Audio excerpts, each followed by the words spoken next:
Welcome back to another episode of Inside Multifamily Access Control, sponsored by Salto. With me, as always, is Colin. Colin, how you doing? Doing well. Hello, everybody. Very. Hello. So today what we thought, we're going to kick off actually what would be more of a series. You'll see some writing and content built around it, and an ongoing sort of a creation of conversation, both in writing and through this. But it's really, and I'll show you just a sheet that's sort of an overview of what's coming out. So that's the analog version of what we're talking about. But it's really going to be this reintroduction of the different applications and use cases within a multifamily smart apartment, condo, dwelling, whatever you want to call it, and really the changes that have happened, where it's before is primarily around safety. It's now has introductions of convenience and health, and really I think you stated well, is sort of the ability to get down to the door and decide what you need, and just taking an overall look at the use cases around those and diving a little bit deeper. So we thought what we do today is just have a conversation, sort of set up what will be an ongoing dialogue. Yeah, absolutely. And I think you hit it there of what's exciting is you no longer have to deal with, two groups, right? It was always kind of the unit doors and the exterior. Well, now there's capabilities and you really want to start looking at the use case for individual doors. And as we talk about this transition, or I don't know if transition is the right word, but the blending of safety and security into convenience and safety and security, you can really start to drive that into the individual door level.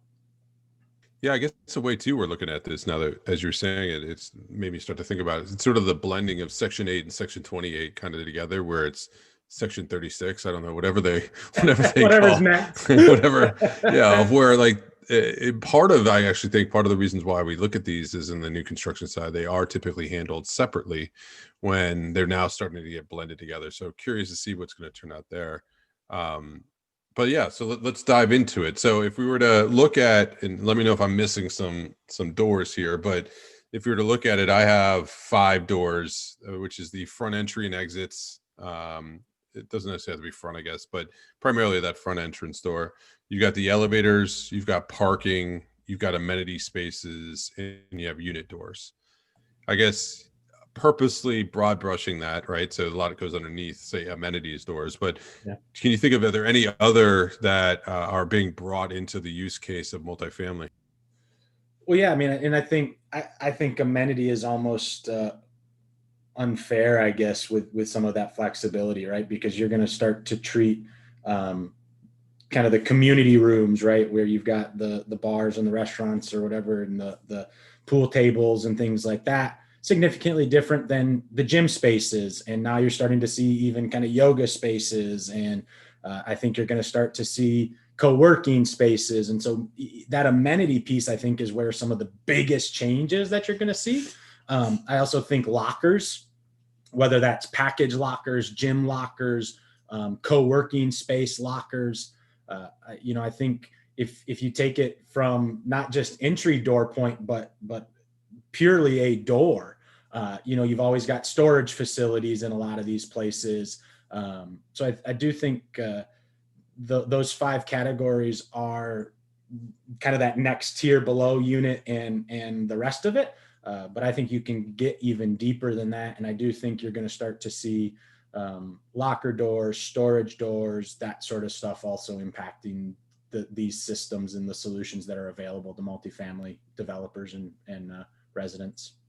Yeah, so a little bit more on the granularity side on that. So you mentioned the amenity spaces and the co-working side of it that go into there. I guess when you look at the sort of the makeup of them, a lot of times it was driven primarily by the ratings, right? Can you speak a little bit to what's shifting, right? So I don't know. I look at it as, in a lot of cases, the safety side of this is going to become sort of the table stakes of it, right? Or there's the other side of me that thinks about, okay, have the introductions of Google and somebody else into the space, so you're going to start to get the gadgetry side of the products itself. And I mean, do you see the safety side of this continuing to have that sort of stronghold? and influencing the gadget side, or do you see the gadget side becoming the important part, and then, or is it down to the door? So I mean, talk to me a little bit about how, if I was to look at this as a developer and I sit down, how do I approach it? Do I look at it as a complete solution, or do I go door by door? So give me your thoughts. Well, I think some of that is at the responsibility of the manufacturer and the systems integrator to enable us to deliver a solution that you can go door by door while meeting those safety and security regulations. Because I don't see the safety and security aspect being reduced by the AHJ and things of that nature, right? I don't think we're going to start to see, 90-minute fire ratings and things of that nature going away from a building that is designed for, multitudes of people, right? You're having groups, and you're having the human safety side of things is not going to be reduced in that sense. However, the gadgetry piece, and I don't know if gadgetry is the right word in this, but if that's even a word. You can own it. I mean, yeah, it's fine. But I think the demand for property management and unattended support and service and all of the things that you've needed on-site lease managers or property managers to deal with, and the ability and the desire for residents to not book a space in a human interaction is going to require the gadget to be capable of doing that. Your question, I'm kind of answering it in a very roundabout way. No, it's all right. You actually, if you don't mind, I'll jump in. So what it sounds like to me, what you're saying is the aspects of automation in some of those areas is going to drive. So it's the functionality. And I guess that's the way to look at it, would be that the functionality before was around the fire ratings primarily, and look and feel was a heavy side of it. So now the functionality also includes things like automation and the software side of what it is. So driving those specifications so that it can be met to say, okay, so it needs A, B, C, D, E, and F equals this. And you mentioned it sometimes. I think the other one outside of the automation side is, and maybe you can dig into it on that side, is the like, what data do you need from the door, right? So and that is different as you look at, like, what data do I need at the elevator door than I need at the unit door itself. So talk a little bit about what that means, how it can be different, or like how you can use it differently. Yeah, absolutely. And I think that data piece, I'm gonna come to it just in a second, because I want to go back to this idea of to the roundabout, right? No, the security and the safety piece, because I do think we as an industry, we've often said we're the safety and the security, but that's often been kind of the physical safety, not necessarily this new age health safety. And so I do think that piece of it, from this automation and limiting interaction and things of that nature, you're going to see that start to be squeezed into that safety and security conversation. Now, coming to the data, because I think this is where it's really cool, because we have to have the ability to protect data, right? Unit doors, what am I doing as an individual? How are you tracking me versus how are you tracking use, right? And so I think there's this balancing act that needs to take place for a developer to really get the value of making an investment.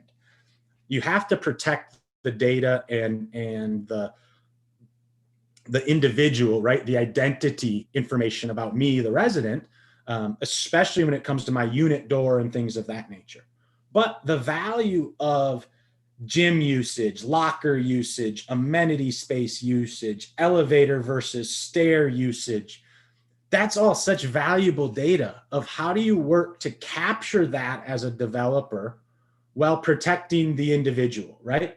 So as an integrator, as a manufacturer, as a a software developer, in the IoT world, how are you aggregating that data and protecting the resident while providing that to the developer? And then which data do you need? Is the elevator data important? Is, how do you make sure that you get the elevator and the gym usage data, but you don't get the unit data? And how are you going to balance that as a developer and telling your residents, hey, this is what we do?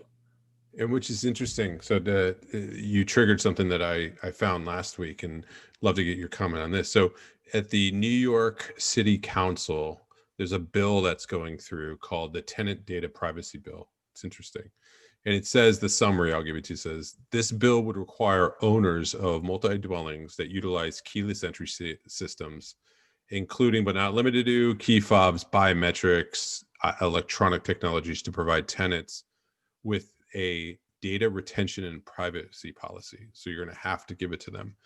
This bill would establish restrictions on collection and use of data collected from such systems and from tenants' usage of utilities and internet services, including requiring consent from tenants to use the information, restricting the sharing of such information with third parties, and requiring that the data collected be destroyed within a given time. And it says if you violate this, they're going to be looking for a $6,000 per violation.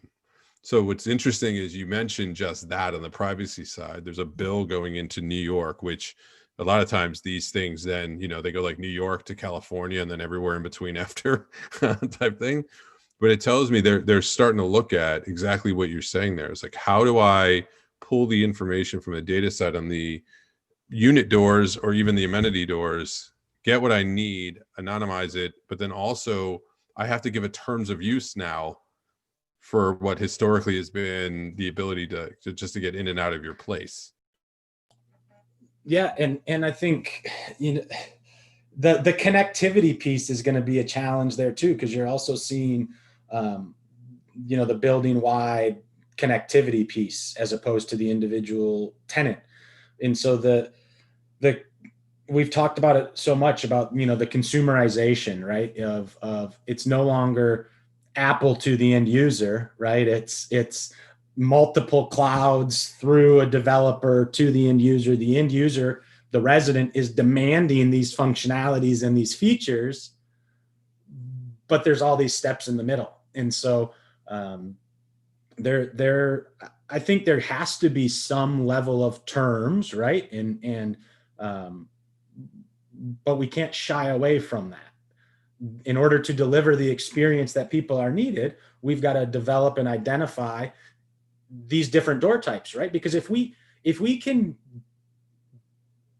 set up and design solutions that allow us to treat unit doors and how often are you going into your building and into your room and what time you're leaving and all of that separate from gym usage and all of this stuff that allows us to build more efficient buildings, use energy better, all of these things that are going into sustainability, which we're going to talk about over the next month.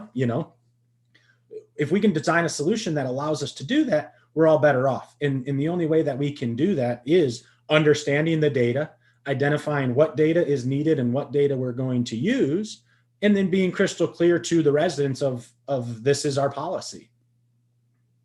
Yeah, that's where the transparency is gonna come into it, because I think it does build trust.